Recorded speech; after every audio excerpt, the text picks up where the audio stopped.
É uma necessidade muito, muito grande, irmãos, que nós temos não só de buscar o batismo com o Espírito Santo, mas buscar isso com entendimento, sabe, da maneira correta.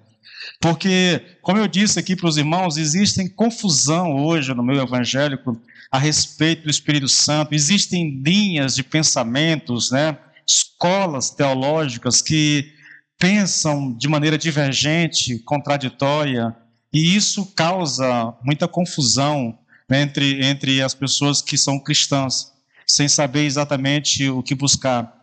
E a gente vem trabalhando sobre isso, querido. Hoje nós gastamos um tempo trabalhando sobre isso, né? Ministrando a respeito, tentando sanar essas dúvidas para que a gente faça da maneira correta, para que a gente busque da maneira correta. Porque eu mesmo tenho visto muita confusão, muito debate entre crentes, né? Entre pastores, entre comentaristas, a respeito dessa situação do Espírito Santo. É interessante, né? Os crentes, de maneira geral, eles concordam em quase tudo na vida cristã. Mas quando chega na hora do Espírito Santo, meu irmão, aí a confusão é grande, sabe? A confusão é grande. Porque há muitas escolas divergentes, querido. Há muitas igrejas que pensam de forma diferente a respeito de um mesmo assunto que está na Bíblia, né? E a gente vem hoje, passou o dia todo aqui orando e falando a respeito disso, tentando levar a igreja a uma compreensão, mostrando na Bíblia, lendo o texto bíblico, é quase que exaustivo, irmãos. A gente está lendo assim, mostrando o que é o batismo no Espírito Santo, quais são as características desse batismo, como é que isso se manifesta na vida da igreja, e a gente vem tentando mostrar isso à igreja para que nós não caiamos em erros, como eu tenho visto acontecer, tá bom? Nós queremos o batismo com o Espírito Santo, nós buscamos isso ao tempo todo como igreja, mas nós não queremos cair em equívocos, tá bom? Nós não queremos cair em erros doutrinários a respeito dessa questão. Bom, passei o dia falando sobre isso hoje, e eu deixei a ministração para agora à noite, né? Que é uma ministração que vocês já até conhecem. Eu preguei isso no retiro. Na verdade, tudo que eu falei hoje aqui, eu preguei no retiro. Tá, gente? É lógico, a gente nunca repete uma ministração igual pregou antes, entendeu? Isso é impossível, na verdade. Eu posso pregar a mesma mensagem 10 vezes, e em 10 vezes eu mantenho a linha de pensamento, mas não tem como, a gente sai algumas coisas aqui, acrescenta outras, tira algumas que já ministrou, porque é natural da pregação, tá?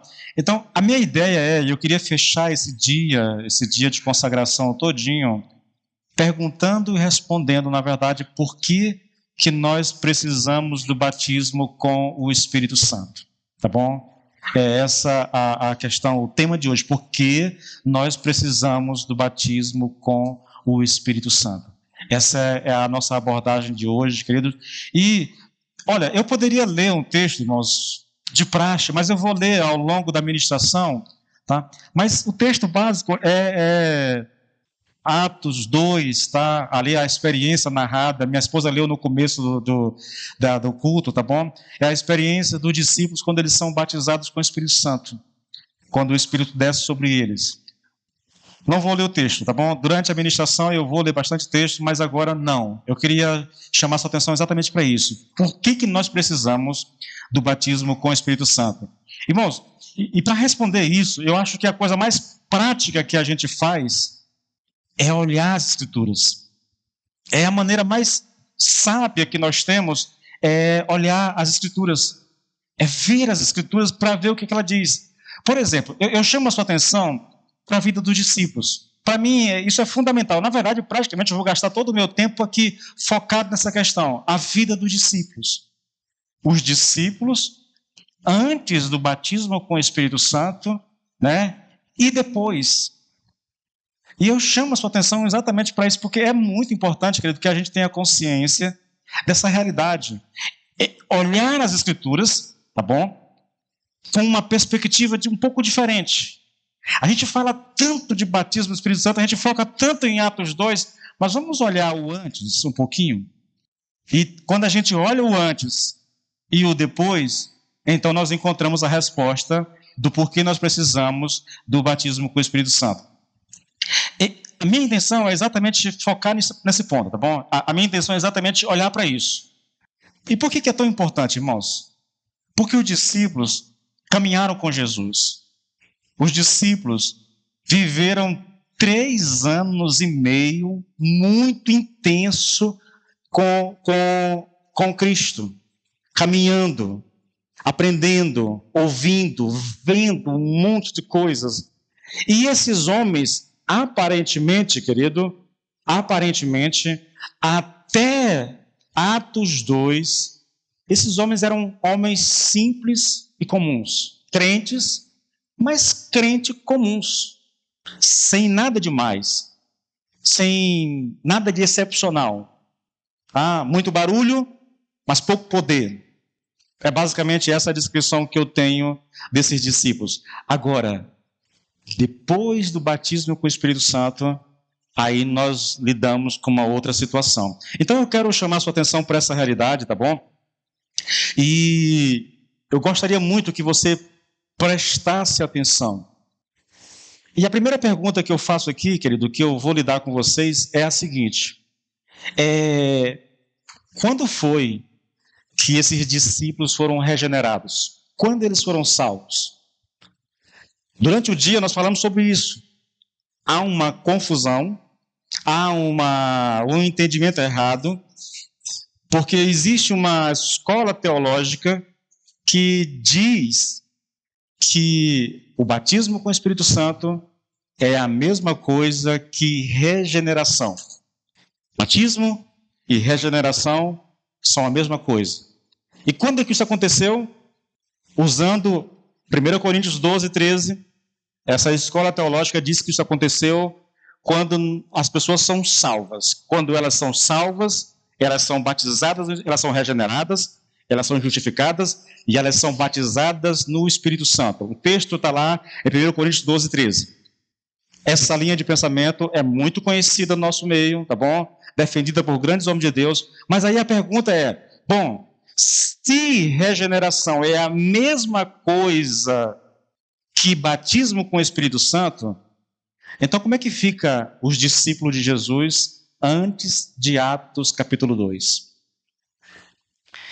Sabe por que é interessante, irmãos? Quando você vai para João 20, 22, lá é dito o seguinte, João 20, 22. Se tu for der conta de acompanhar.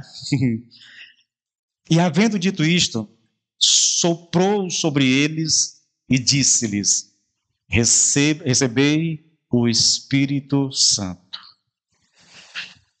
Deixa eu chamar a atenção aqui, querido, rapidinho, o pessoal lá atrás. Se estiver dando muito trabalho, gente, leva lá fora um pouquinho, tá bom?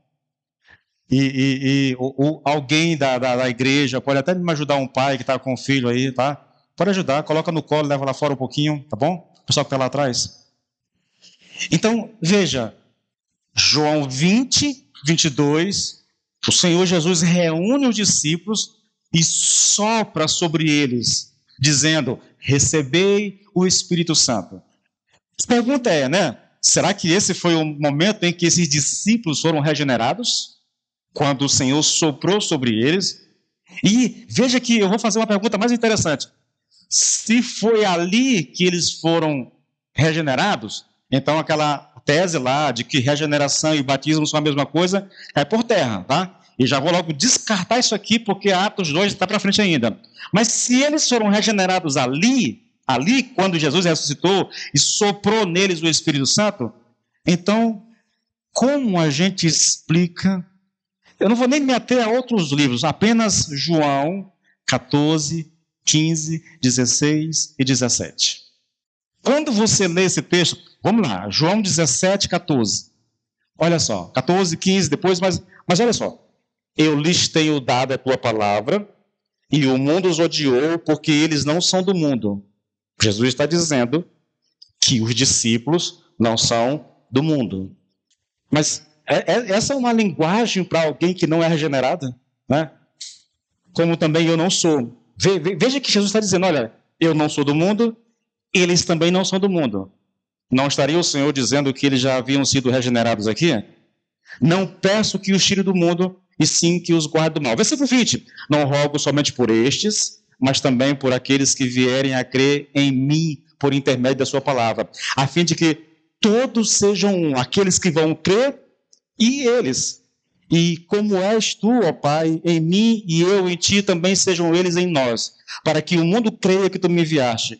Eu lhes tenho transmitido a glória que me deste, para que sejam um como nós somos. Eu neles e tu em mim, a fim de que sejam aperfeiçoados na unidade, para que o mundo conheça que tu me enviaste e os amaste, como também amaste a mim. Irmãos, eu poderia citar muito texto. Novamente, João 14, 15, 16 e 17... é Jesus reunido no Getsêmani, falando e dando as últimas instruções aos discípulos, praticamente, antes da sua morte. Você não pode ler aquele texto, querido, sem entender que ele está falando para crente. Então, sim, os discípulos foram regenerados muito antes de João 20 e 22, tá? Isso é fato. Não tem como você negar isso. Poderia usar outros textos? Poderia, mas basta esses dois. Um dos discípulos andando com Jesus antes da ressurreição, outro depois da ressurreição. E o que eu quero, na verdade, é fazer com que você entenda, tá bom? Que nós precisamos do Espírito Santo. E eu quero chamar a atenção para a vida dos discípulos, antes de Atos 2, para mostrar a vocês o quanto que nós, como igreja, precisamos ser batizados com o Espírito Santo. Nesse aspecto aqui, irmãos, eu vou esquecer um pouco essa questão da regeneração, quando ocorreu, na verdade, eu posso dizer uma coisa a vocês, tá bom? Mesmo como salvos, esses discípulos eram salvos, eles ainda eram homens comuns. Todos eles abandonaram Jesus Cristo quando ele foi preso no Getsêmani. A mudança real, a transformação radical só aconteceu na vida desses homens depois que eles foram batizados com o Espírito Santo. Eu quero chamar a sua atenção para três coisas. Primeiro, para o que esses homens ouviram da parte de Jesus. São crentes comuns, que viveram 3 anos e meio com Jesus, ouvindo coisas, queridos, que João disse, é lógico que ele está usando uma hipérbole, mas ele disse que se ele fosse escrever tudo que Jesus disse, ele diz, não haveria livros no mundo suficiente. Então nós temos aqui, sabe, uma síntese daquilo do ministério de Cristo. Nós não ouvimos tudo o que ele fez, na verdade. Mas eu quero chamar a sua atenção para praticamente 3 partes das Escrituras que são chocantes a respeito do ouvir, tá? A primeira questão está lá no Sermão do Monte. Você vai encontrar lá no Evangelho de Mateus, do 5 ao 7, o famoso Sermão do Monte. Irmãos, poucos textos na Bíblia são tão conhecidos como o Sermão do Monte. Livros inteiros, livros gigantescos a respeito do Sermão do Monte. Uma palavra para a igreja, os discípulos estavam lá de primeira mão, ouvindo aos pés de Jesus. Depois, o sermão lá do Getsêmani, quando os discípulos estão reunidos com Jesus antes da sua morte. João 14 até o 17, você tem ali um sermão muito famoso de Jesus, basicamente tratando a respeito do Espírito Santo que ficaria no lugar de Jesus, tá? É algo assim também, outro texto assim fenomenal das Escrituras. E nós temos também, querido, o sermão escatológico. Eu estou citando 3 sermões de Jesus, tá? Como exemplo daquilo que os discípulos ouviram. Eles ouviram dos lábios de Jesus. Eles ouviram do próprio Cristo encarnado. Não só ouviram, mas eles viram, a gente tem uma noção assistindo lá a Betose, né? Há uma noção da reação das pessoas quando ouviam Jesus Cristo. O encanto que elas tinham com ele, na verdade, por causa da maneira como ele ministrava, do poder que havia nas pregações do Senhor Jesus. E os discípulos estavam ali o tempo todo, 3 anos e meio, caminhando lado a lado com Jesus, ouvindo tudo aquilo que Jesus Cristo disse. Eles viram muita coisa, irmãos. Eles viram muita coisa. Eles ouviram muita coisa. Agora eu chamo a sua atenção para aquilo que eles viram também de primeira mão. Irmãos, a gente poderia citar muitos exemplos, mas me permita citar aqui alguns. Por exemplo, nós vamos encontrar Jesus alimentando 15 mil pessoas aproximadamente com 5 pães e 2 peixes. É lógico, eu não vou dizer que foi daquela forma, mas o The Chosen retrata aquilo assim de maneira que deixa a gente, encantado. Você consegue imaginar? O pão naquela época não é como o pão de hoje, tá, gente? Esse pãozinho... Não, era um pão redondo, parecia uma massa de pizza grande, entendeu? Era o pão daquela época. Ele pega 5 pães daquele lá, parte e dá aos discípulos para que sirva aproximadamente 15 mil pessoas. E depois pega 5 pães e 2 peixinhos.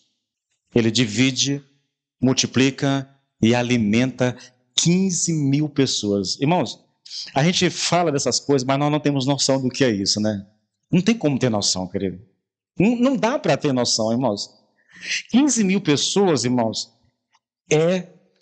o Buriti tem 10 mil pessoas, irmãos. 10 mil pessoas. Experimente pegar 5 massas de pizza recheada com 2 tucunaré bem grandes e chama esse povo para alimentar, para você ver uma coisa. Os discípulos estavam lá olhando, assistindo de perto, vendo tudo isso, irmãos. Tudo isso. Você imagine o encanto desses homens ao ver isso. Mas aí você vai ver também Jesus caminhando sobre as águas. Mas não só caminhando sobre as águas, mas dando ordem aos elementos da natureza. Que a tempestade pare, que os ventos parem. E quando ele fala, a natureza obedece. E os discípulos estão ali vendo aquilo embasbacado, perplexos com aquele negócio. Como é que pode? Quem é ele, na verdade? Que até a natureza obedece. Eles estavam presentes, irmãos. Eles viram isso. Uma das coisas que mais se destaca nos evangelhos, sabe o que é? É a cura de doentes e a expulsão de espíritos malignos. É uma coisa assim fenomenal, irmãos. Multidões de todas as partes ali em torno de Jerusalém, da Judeia ali, vinham com seus doentes, trazendo os seus doentes e os seus possessos e levando a Jesus, e ele expulsando o demônio, curando todo mundo. Os discípulos viram isso, irmãos. Os discípulos estavam com Jesus quando ele chega na porta de uma cidade e está acontecendo um enterro. E ele para o enterro, o cortejo fúnebre, que a gente chama, Ele para o cortejo. Ele vai lá no caixão e diz para o morto, levanta. E o morto levanta, irmãos.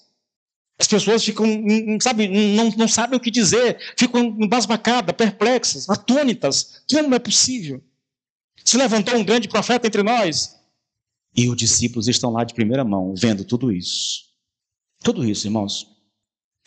Mas tem mais ainda, sabe? Lázaro. E aqui o menino está indo para ser enterrado. Quando ele chega lá em Lázaro, em Betânia, o morto já está enterrado há 4 dias, novamente, irmãos. Quando eu digo enterrado, a gente tem que tirar da mente essa ideia de cemitério aqui nosso, tá? Estava colocado numa gruta lá, uma caverna, que eles colocam lá no caixão, o morto lá, colocam uma pedra, tampando esse negócio lá, entendeu? 4 dias morto. O corpo já está em estado de decomposição, irmãos. Quando o Senhor mandou tirar a pedra, eles gritaram, Senhor, ele já está fedendo, Senhor, está podre. Mas o Senhor disse, não, tira a pedra. E de repente ele dá uma ordem e o morto levanta depois de 4 dias, irmãos. Como se isso não bastasse, eles viram o próprio Jesus Cristo ser morto na cruz, ser colocado no túmulo, mas depois ressuscitar. Eles ouviram, eles viram, e agora vem a parte mais delicada de todos. Eles fizeram as mesmas coisas que Jesus. Jesus chama, Lucas 10, 17. O Senhor encaminha esses discípulos, dá a eles poder, dá a eles autoridade para curar enfermos e para expulsar demônios. E eles partem então, querido, de 2 em 2, pregando o evangelho, curando os enfermos. Quando eles voltam da missão, irmãos, eles vêm radiantes. Sabe, num crente de fé, Senhor, até os demônios se nos submetem, Senhor. Mas sabe de uma coisa, irmãos?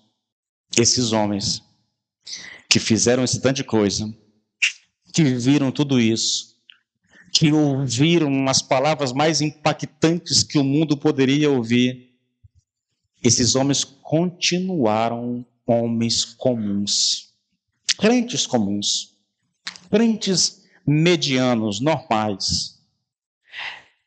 O fato de ouvir, o fato de ver, o fato de fazer, não lhes deu poder a viver um cristianismo autêntico. Esses mesmos homens abandonaram Jesus Cristo quando ele foi preso e levado para a morte. Eles eram pessoas comuns, eram crentes como nós, que viram coisas espetaculares, que fizeram coisas espetaculares, mas continuavam crentes comuns, irmãos. Ah, pastor, o senhor está exagerando, pastor. Não, irmãos, é fácil provar isso, irmãos. Lucas 9, a partir do versículo 26. Olha aqui algumas coisas que eu quero colocar diante de ti. Levantou-se entre eles uma discussão sobre qual deles seria o maior. Esses homens estão andando com Jesus, vendo, ouvindo e fazendo coisas espetaculares, e olha a preocupação no coração desses homens. Quem de nós vai ser o primeiro-ministro de Jesus? Quem de nós vai se assentar à direita e à sua esquerda? Confusão, a briga, a discussão entre eles era para saber quem era mais importante. Me diga se isso não é coisa de crente comum, irmãos.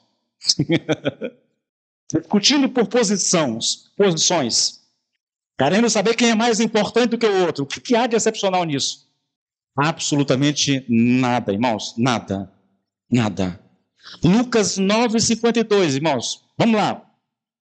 E enviou mensageiros à sua frente, indo estes, entraram num povoado samaritano para lhe fazer os preparativos. Mas o povo dali não o recebeu, porque se notava em seu semblante que ele ia para Jerusalém.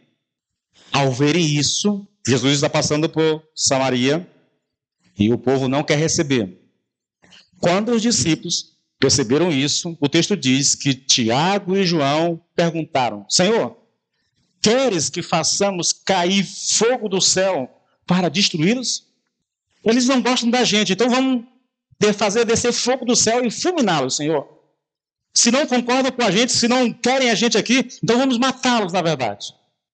Eu pergunto para você, irmãos, o que há de mais nisso?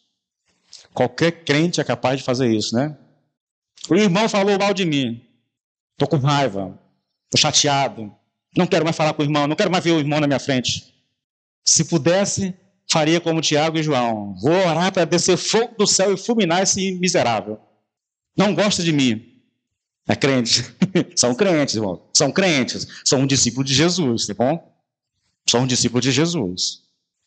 Lucas 22. Eu quero mostrar a vocês. E é tudo o que eu quero fazer com vocês nessa noite. É só isso que eu quero levar vocês a entenderem o quanto nós precisamos buscar o batismo com o Espírito Santo e que sem isso nós somos apenas crentes normais, como todo mundo é, que não há nada de excepcional em nós. Não há poder, irmãos. A gente pode até fazer algumas coisas porque Jesus deu poder, mas não há nada. Irmãos, cristianismo não tem a ver com poder no sentido de sinais, maravilhas, essa coisa toda. Lembra lá de Jesus, lá? Mateus 7:7? Senhor, no teu nome nós expulsamos demônio, no teu nome nós curamos, no teu nome nós fizemos um monte de coisa. Tudo sobrenatural, tudo excepcional, miraculoso. Mas o Senhor disse: não conheço vocês, não sei quem vocês são. Então não há nada de especial em operar sinais e maravilhas. Não há, irmãos. O verdadeiro poder de Deus em nós é o poder que nos faz testemunhar de Cristo e o poder que nos capacita, em meio às piores crises que a gente atravessa, atravessá-las de cabeça erguida, com o coração em paz e com alegria no coração. As circunstâncias não têm poder sobre a minha vida. Isso é poder de verdade, irmãos. Isso é poder de verdade. Vou repetir, os irmãos estão cansados de ouvir isso. Sabe? É você ser pego, colocado em praça pública, arrancado as suas vestes, você é despido, depois soldados vão lá e te surram com uma vara, até você sangrar, e depois disso, você é colocado numa prisão subterrânea, com os pés amarrados no tronco, e você, depois de tudo isso, abrir a boca e começar a adorar e orar ao Senhor. Isso é poder verdadeiro, irmãos. Isso é poder que atrai as pessoas, isso é poder que glorifica a Deus. Mas esse negócio de curar enfermos, irmãos, isso é bom, mas isso até os demônios fazem. E isso hoje em Tessalonicenses, 2 Tessalonicenses, o diabo tem poder para curar, os demônios podem curar. Não há nada de especial nisso, irmãos. Nada, nada. O verdadeiro poder é o poder que nos faz homens segundo o coração de Deus. Homens que glorificam a Deus nas piores lutas da sua vida. Homens que o mundo não consegue, olha e não entende, mas ele está sofrendo tanto, como é que ele pode estar... Deixa eu contar um testemunho para vocês, irmãos. Eu falei de Paulo, mas vamos trazer para alguém mais perto de nós aqui, tá bom? A moça era da minha igreja, lá em Imperatriz. Câncer, estado terminal. Está internada, tomando injeção o tempo todo, morfina, por causa da dor, que é um negócio terrível. As pessoas chegam lá para visitá-la. E quando olham ela, né, o corpo arrebentado pelo câncer, só pele e osso, e elas começam a se desesperar e querem chorar. E aquela irmã disse, epa, para aí, espera, o quê? Você vai me entristecer aqui? Você veio de lá para me entristecer aqui? Por que está chorando? Quem vai morrer sou eu, não é você. Não admito isso aqui. E por que o desespero? Você sabe que eu sou crente, e você sabe por onde é que eu vou. Como é que você está aí nesse desespero? Minha irmã, vem aqui de Imperatriz. No estágio final do câncer, sofrendo com dores que só quem já presenciou um parente morrendo de perto é que vai entender o que é o câncer, querido. E o quanto essa doença miserável, ela é terrível na vida de uma pessoa. Mas aquela irmãzinha estava feliz com o Senhor. A doença não o consumiu. A doença não tirou a paz do seu coração. A doença não tirou a alegria do seu coração. Irmãos, isso é poder de verdade, irmãos. Isso é poder de verdade. Voltando para os discípulos aqui, tá bom? Lucas 22, a partir do versículo 24. De novo, irmãos, olha, 22 já, terminando já o evangelho. Surgiu também uma discussão entre eles acerca de qual deles era considerado o maior. Havia uma preocupação. A mãe de João e de Tiago procurou Jesus a sós. Senhor, eu quero ter uma palavrinha contigo. Que foi, minha irmã? Eu quero saber qual lugar os meus filhos vão ocupar quando o Senhor... Irmãos, pensa numa loucura. Gerou confusão entre os discípulos, isso, essa disputa. Eu quero ser o primeiro-ministro, eu quero sentar à tua direita, eu quero sentar à tua esquerda, eu quero ser alguém importante, Senhor. Uma mentalidade mundana, porque eles achavam que Jesus Cristo ia se assentar no trono em Israel, ia governar sobre Israel, e eles estavam de olho nos lugares mais importantes ali. Entende? Homens crentes, homens que viram Jesus, que acompanharam Jesus por 3 anos e meio, homens que viram coisas inimagináveis, homens que fizeram coisas inimagináveis, mas essas coisas não tiveram poder de transformá-la. Não estou dizendo que não houve mudança aqui, houve alguma mudança, querido, mas nada significativo demais, nada excepcional, nada.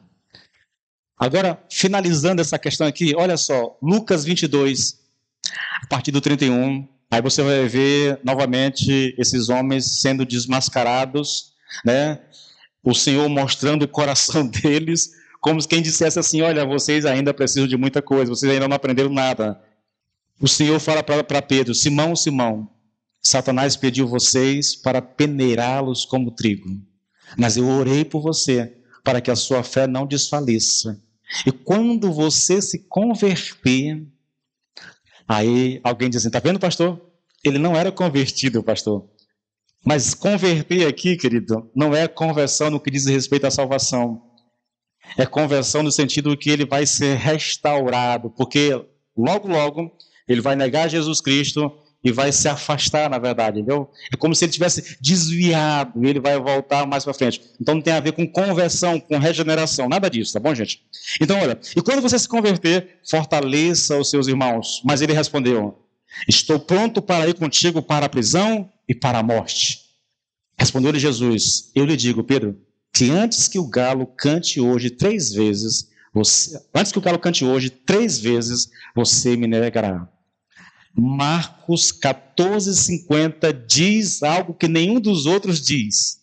Lá diz assim, então todos o abandonaram e fugiram. Todos. Marcos 14:50.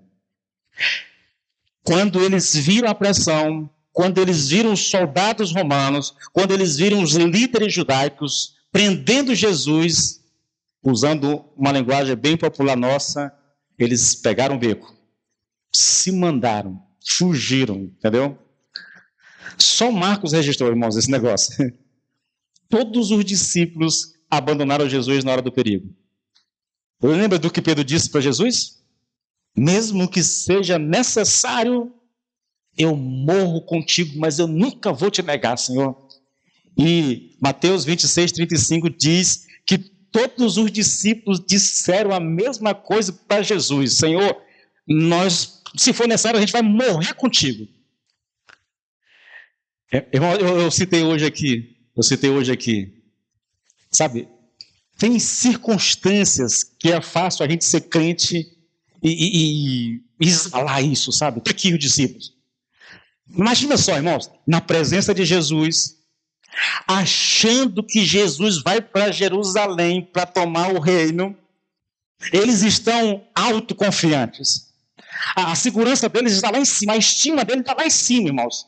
Senhor, se for necessário, nós vamos morrer contigo. Porque na mente deles, eles são, não vou para Jerusalém. Eles estão discutindo nesse caminho para saber quem é o maior. Na mente deles, eles pensam, pode ser que Jesus sente no trono e nós vamos sentar com ele. Então ninguém é doido para mexer com a gente se Cristo estiver conosco. Eles já viram o que Jesus fez. Eles conhecem o poder de Jesus sobre os demônios, sobre a natureza, sobre a enfermidade, sobre tudo. Eles pensam, nós somos invencíveis. Mas eles não sabiam que Jesus se entregaria para morrer. Por isso, se for necessário, nós morremos. Os outros vêm e dizem a mesma coisa, Senhor, nós também morremos, Senhor. Se for necessário, a gente morre com o Senhor. Só que quando os soldados prenderam Jesus, eles, fugiram. Abandonaram Cristo. Pedro negou Jesus. Negou que o conhecia. Crentes, homens de Deus, que estavam fazendo a obra de Deus, pastoreado pelo melhor pastor que já pôde existir nessa terra, mas ainda crentes comuns, como nós. Temos os nossos momentos altos e os nossos momentos de fraqueza. Crentes comuns. Sem nada demais, irmãos. Sem nada demais. Agora eu vou um pouquinho mais longe. Jesus morreu. Jesus ressuscitou. Apareceu para os discípulos. Comeu com os discípulos. Eles viram o Cristo ressuscitado. Corpo glorificado, entrando numa casa sem precisar de porta. E agora a gente pensa, agora eles creem, agora eles se firmam realmente. Irmãos, João 20:19. É um texto lamentável, querido.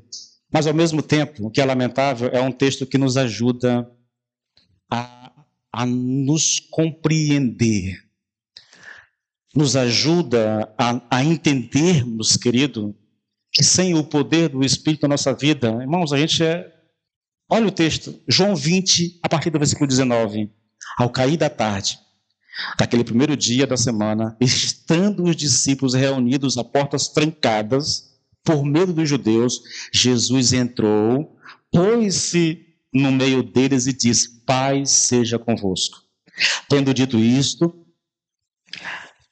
mostrou-lhes as mãos e o lado. Os discípulos alegraram-se quando viram o Senhor. Novamente Jesus disse: Pai seja com vocês, assim como o Pai me enviou, eu os envio. E aí o que ele faz? Quando ele disse, assim como o Pai me enviou, eu estou enviando vocês, versículo 22, e com isso soprou sobre eles e disse-lhes: recebam o Espírito Santo. Se perdoarem os pecados de alguém, estarão perdoados, se não perdoarem, não estarão perdoados. Eles estão sendo oficialmente comissionados, tá? O Senhor está soprando sobre eles o Espírito. E agora, o que esses homens vão fazer? João 21, a partir do versículo 2. Olha só, irmãos. Estavam juntos Simão, Pedro, né? Tomé, chamado Dídimo, Natanael, de Caná da Galileia, os filhos de Zebedeu e 2 outros discípulos. Vou pescar, disse-lhe Simão Pedro. E eles disseram: nós vamos com você. Eles foram e entraram no barco, mas naquela noite não pegaram nada. Sabe o que esse texto nos diz? Que mesmo depois de ser comissionado por Jesus, eles voltaram para a vida deles de antes. Voltaram a estaca zero. Pergunto para vocês, queridos, o que há de mais nisso aqui? E a resposta é absolutamente nada. Absolutamente nada. Mas você acha que isso ainda é tudo ainda? Irmãos, a Bíblia é um livro muito claro. E se a gente observar os detalhes, a gente vai ser e encontrar a edificação para a nossa vida. Atos 1:6. 1:6. Então os que estavam reunidos lhe perguntaram: Senhor, é neste tempo que vais restaurar o reino a Israel? Eles continuavam com a mentalidade. Irmãos, eles viram Jesus morrer, ser colocado no túmulo, ressuscitar. Depois de tudo que Jesus disse para eles, eles continuavam pensando que Jesus ainda ia assumir o trono de Israel e eles iam governar com Jesus. Por isso a pergunta, irmãos: é agora que o Senhor vai restaurar? É agora que o Senhor vai se assentar como rei? Eu não quero aqui, irmãos, exagerar, mas eu acredito que essa realidade descrita aqui, nesses textos bíblicos que eu escolhi para vocês, descreve a realidade da igreja. Eu não tenho dúvida, querido. É o que nós temos vivido hoje. Crentes que têm os seus momentos bons, a gente não vai negar isso, entendeu? Mesmo vivendo assim, a gente tem momentos bons, de muita intensidade com Deus. Alguns fazem coisas grandes para o Senhor, mas depois volta de novo para a sua vidinha normal. Não há muita coisa de... A pergunta é, querido, o que é que falta para essa realidade mudar, irmãos? É aí que entra o batismo com o Espírito Santo. Quando a gente vai para Atos 2, que foi o texto lido no começo do culto de hoje, querido, esses discípulos estão reunidos em Jerusalém, orando ao Senhor. E de repente, irmãos, o Espírito Santo cai sobre eles, é derramado sobre eles, e eles são cheios, eles são batizados com o Espírito Santo. Esses homens simples agora se tornam excepcionais. Aí, se você pegar o livro de Atos, a partir do capítulo 2, você vai encontrar homens completamente transformados, homens irreconhecíveis até há dias atrás, entendeu? Homens que passaram por uma mudança poderosa, radical na sua vida. Mas o que foi que aconteceu com eles, querido? Eles foram batizados com o Espírito Santo. Eles foram batizados com o Espírito Santo. Eles experimentaram do poder de Deus, um poder que até então eles não tinham experimentado.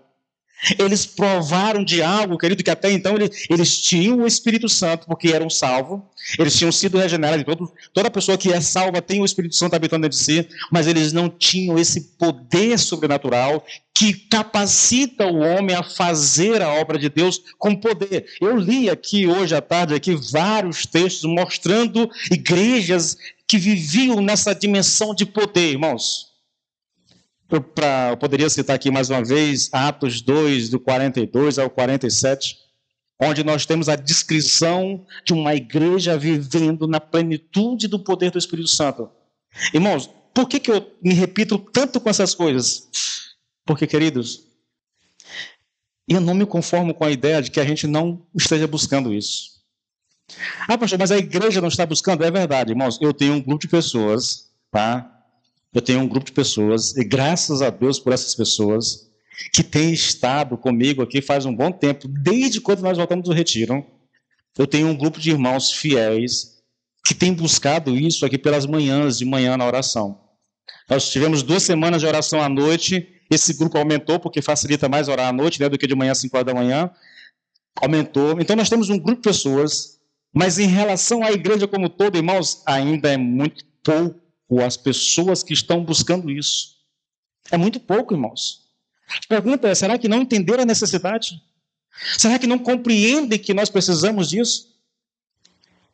Eu não sei você, irmãos, mas eu quero viver intensamente para Deus, eu quero experimentar desse poder de Deus na minha vida. Olha, querido, saiba de uma coisa, nós temos uma cidade com mais ou menos 10 mil pessoas. 10 mil pessoas. E dessas 10 mil pessoas, cerca de 2 mil pessoas, isso não é nem certo esse número, mas cerca de 2 mil pessoas só são tidas por evangélicas. Não vou dizer que são salvas, porque eu não conheço o coração delas, mas são tidas por evangélicas. Isso significa que nós temos aí, a grosso modo, 8 mil pessoas que não conhecem Jesus, que estão perdidas, e que se morrerem nessa condição, vocês sabem a consequência, querido, sabem para onde vão. E dentre essas 8 mil pessoas, tem familiares nossos, tem amigos nossos, tem colegas de trabalho, tem vizinhos, tem gente conhecida, gente que nós amamos, e que estão perdidas. A pergunta é, e por que a gente não faz alguma coisa? E a resposta é exatamente isso, irmão, falta o poder do Espírito Santo na nossa vida.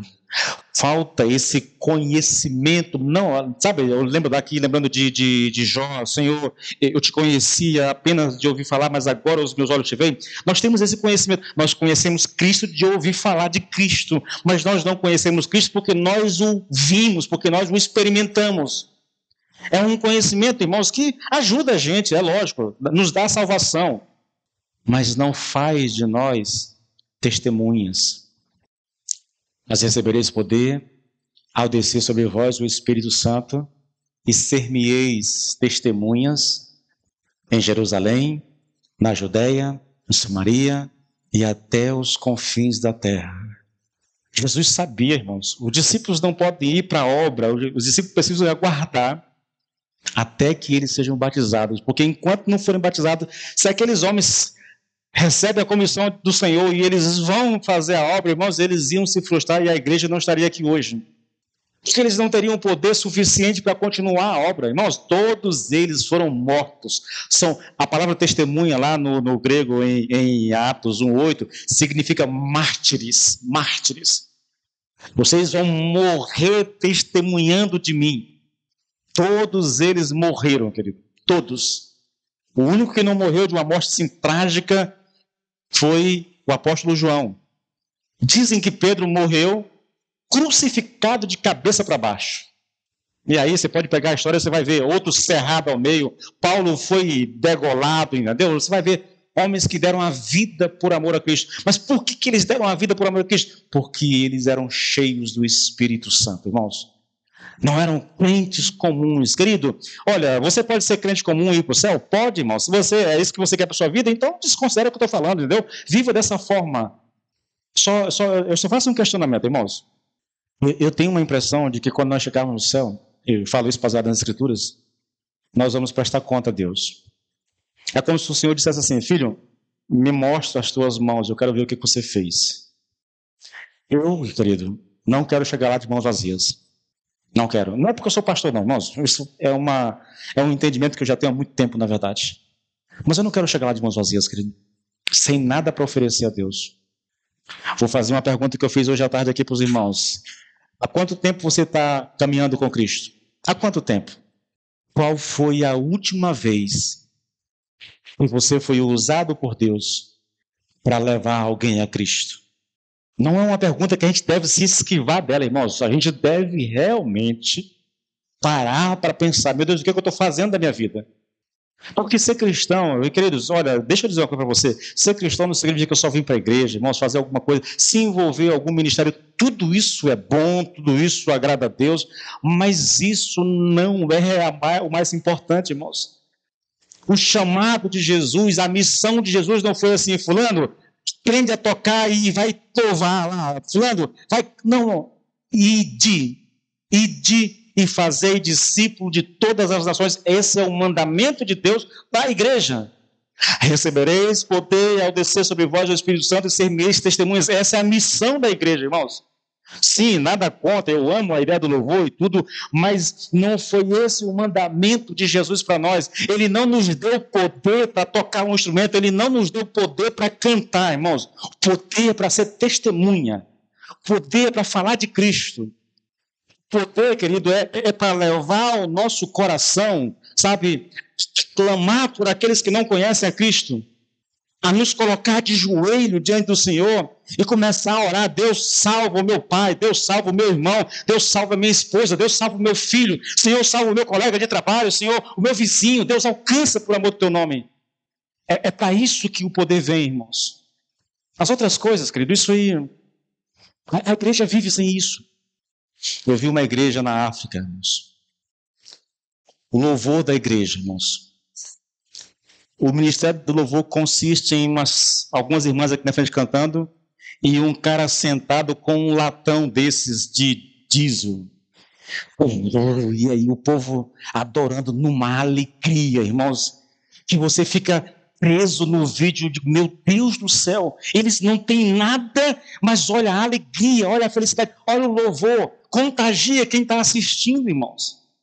Eu vi agora essa semana, não sei quem já viu esse vídeo, que a igreja recebeu a doação de teclado, de bateria, de violão. Foi um negócio assim muito impressionante. Mas o louvor funcionava à base de latão, irmãos. Um latão. O irmão tocando num latão. Não tem violão, não tem guitarra, não tem teclado, não tem microfone, não tem nada. Apenas um monte de gente numa igrejinha de chão batido, sem cadeira, sem nada, com a lona por cima, mas uma alegria contagiante, uma adoração impactante, querido. Nós não precisamos de muita coisa para isso, irmãos. Nós precisamos de um coração cheio do Espírito Santo, de um coração que ame a Deus, que tenha prazer em Deus. Tudo que nós precisamos, querido. Homens e mulheres apaixonados por Deus. Homens e mulheres que têm prazer na presença de Deus, mais do que qualquer outro lugar desse mundo, querido. Prazer de estar diante de Deus. A alegria da salvação, querido. De saber que Deus nos escolheu. De saber que Deus nos amou. De saber que Ele enviou seu próprio Filho para morrer na cruz por nós, quando a gente ainda era inimigo dele, irmãos. Disso que nós precisamos, querido. É isso que nós precisamos. É uma intrepidez para falar de Cristo. Sabe, eu vejo as pessoas hoje: ah, pastor, eu tenho vergonha de falar de Jesus. Ah, pastor, é porque eu não sei falar. Ah, pastor, porque... Desculpas, irmãos, desculpas.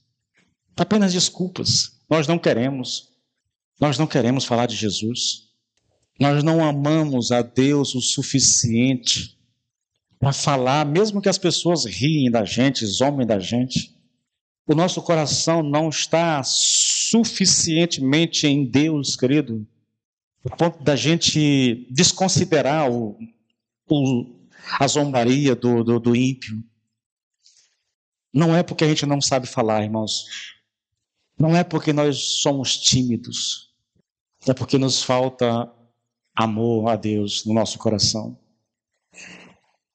E falta esse poder do Espírito dentro de nós que nos leve a falar de Jesus. Atos, leia Atos, irmãos. 2, 3, 4, 5, 6, 7, 8. Vai lendo para você ver uma coisa. Gente apaixonada por Jesus. Gente que conhece a Cristo de perto. Que não tem vergonha. Gente que é capaz de dar a vida se uma alma for salva. É o que move o coração dessas pessoas. Sabe, querida, a gente precisa falar um pouco mais sobre evangelismo entre nós. Nós vamos falar mais sobre isso. Eu olho para as células e às vezes me dá uma tristeza no coração. Nós temos célula com 16 crentes e um visitante só. E eu fico me perguntando, Senhor, mas por que isso? O que aconteceu na verdade? Porque a razão da existência das células, irmãos, é pregar o evangelho fora das quatro paredes da igreja. É levar o evangelho lá para onde estão as pessoas. Pô, querido, eu não sei, eu não quero te constranger não, mas eu acho que eu vou te constranger, sabe? Se você vai para a célula semana após semana e não leva um visitante, queridos, meu irmão, eu pergunto para ti, de todo o coração, que amor a Deus é esse que você tem? Você não se importa das pessoas estarem perdidas? Vamos usar um linguajar bem simples, caminhando para o inferno, e você sabe disso, mas não faz nada para ajudar. Muitas vezes é família nossa, irmãos. É um pai, é uma mãe, é um cônjuge, é um filho. E nós não temos disposição de pagar um preço de oração pela salvação dessa pessoa. E orar mesmo, colocar o joelho no chão. Quer dizer, eu não oro de joelho, irmãos. Se isso não vai ser espiritual, eu não oro de joelho, tá bom? Mas é uma forma de falar, né? Colocar o joelho no chão e buscar a Deus mesmo. Deus salva, sabe? É a fala lá de Raquel, né? É Raquel? Dá-me filhos ou então eu morro, né? Acho que é Raquel, pedindo para o marido. Tem um branco aqui nos nomes aqui. É esse clamor que a Fernanda Brum transformou numa canção. Dá-me filhos, senão eu morro. Faz de mim, Senhor, um instrumento para alcançar as pessoas. Irmãos, é por isso que nós precisamos ser batizados no Espírito Santo. Por isso que a gente necessita tanto de uma visitação do Espírito Santo na vida da igreja, irmãos. Não é poder para falar em línguas estranhas, não é poder para, irmãos, é poder para amar as pessoas, é poder para amar a Cristo, mais do que a nós mesmos, entendeu? É poder que nos faz abrir mão do descanso, do lazer, porque eu sei que meu vizinho está perdido. Olha, querido, não dá para ser crente, irmão, sem ser radical, irmãos. Não dá. Eu espero muito, querido, que esse dia todinho aqui falando disso, da necessidade, apontando tantos textos, contando testemunhos, eu espero que isso convença, querido, pelo menos uma parte de vocês a buscar. Irmão, eu estou com a garganta que parece que está queimando tudo aqui. Ó. Eu estou falando desde 9 horas da manhã praticamente, irmãos. Pregando, orando, pregando, orando. E às vezes cantando. Aí já é loucura já, mas eu também, entendeu? Desde 9 horas da manhã, irmãos. E o que a gente vem fazendo aqui é no sentido de levar você a despertar para essa realidade. Olhe para a igreja no passado, querido. Volte para a época dos apóstolos. Veja a igreja. Veja o testemunho da igreja. Veja as pessoas vivendo intensamente para Deus, com coração alegre, com coração generoso, um amor pela palavra que leva homens e mulheres com vidas ocupadas, mas terem tempo todos os dias para se sentarem aos pés dos apóstolos e aprenderem com eles. Homens com vidas, querido, vidas corridas, mas que têm tempo todos os dias para estar junto, comendo junto, adorando junto. Por que isso, pastor? Por causa do Espírito Santo agindo na vida delas, irmãos. Se você é crente, você tem o Espírito Santo. Mas é possível, querido, que o Espírito Santo na sua vida não tenha movido o seu coração para buscá-lo. É possível que a gente se encontre num estado espiritual, querido, de frieza, de mornidão espiritual, em que a gente faz ouvir a voz do Espírito Santo. É possível que mesmo como crente, o nosso coração tenha ficado endurecido, insensível à realidade, que a gente não se preocupa mais com quem morre e vai para o inferno. Tanto faz. Mesmo que essa pessoa seja meu parente, que meu pai, minha mãe, não importa. Nem lágrima eu derramo mais. O coração está endurecido, irmãos. É por isso que nós precisamos do batismo com o Espírito Santo, querido. Por isso que nós precisamos do batismo com o Espírito Santo. Querido, eu apelo a Ti de todo o meu coração. Se você está ouvindo isso, está insensível, meu irmão, reconheça isso e quando chegar em casa, se lance aos pés do Senhor e diga: Deus, tem misericórdia de mim, porque o meu coração está insensível. Se você está ouvindo isso e dentro de si está repelindo, pastor, essa coisa toda, eu te dou um conselho como pastor, querido, porque o que está em jogo aqui é a tua alma, irmãos. Tua alma. Uma alma insensível é um péssimo sinal, querido. São endurecido diante das coisas de Deus é um péssimo sinal, irmãos. Eu apelo para você, querido, de todo o coração. Não aceite um coração insensível. Não aceite um coração endurecido, querido. Quer dizer, eu não preciso mais ouvir isso, pastor. Eu só pergunto uma coisa para você, irmão. Cadê os frutos? Cadê os frutos, irmãos? Onde estão eles? Aponte, por favor. Onde estão os frutos? O que você fez para Deus?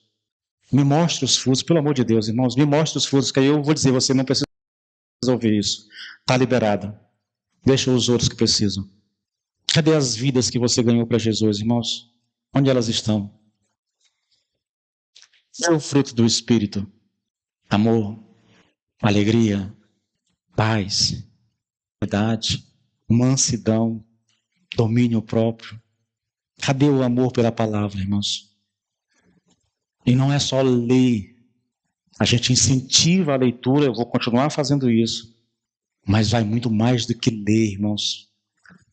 Porque ler a palavra e não obedecer, irmãos, depois João diz, tanto faz você ler a Bíblia assim. Nós precisamos do Espírito Santo na nossa vida, querido. Eu espero que o que foi pregado aqui seja suficiente para fazer você reconhecer isso. E vou ser franco com você, irmãos. Só há uma maneira de saber disso. Como é que eu sei, pastor, que eu entendi? É se você passar a buscar. A partir entrou aqui e saiu aqui, não fez diferença nenhuma para você. A verdade só tem valor para nós se praticada. O homem que ouve a palavra e não a pratica, lembra lá de Tiago? É como uma pessoa que vai diante do espelho, olha para o rosto e vê, né? Naquela época o espelho era um bronze, não tem nenhum mentira. Eu espero, querido, que o Espírito constranja o teu coração. Espero, oro por isso. E que ele te leve a buscar. Que ele te leve a uma busca. Você pode vir para cá se quiser, mas você pode buscar em casa, não importa. O que importa é você buscar. Buscar. A partir de hoje, é o que eu quero para a minha vida, é o que eu desejo para a minha vida, é o que eu vou buscar para a minha vida. Se isso acontecer, querido, então eu louvo a Deus. Eu louvo a Deus. Eu vou dizer, valeu a pena cada minuto gasto aqui pregando, ensinando, orando com vocês, levando vocês a orar. Valeu a pena. Se não, a gente marca uma outra consagração depois e eu faço tudo de novo. Sem problema nenhum. Até que a gente passe a buscar de verdade.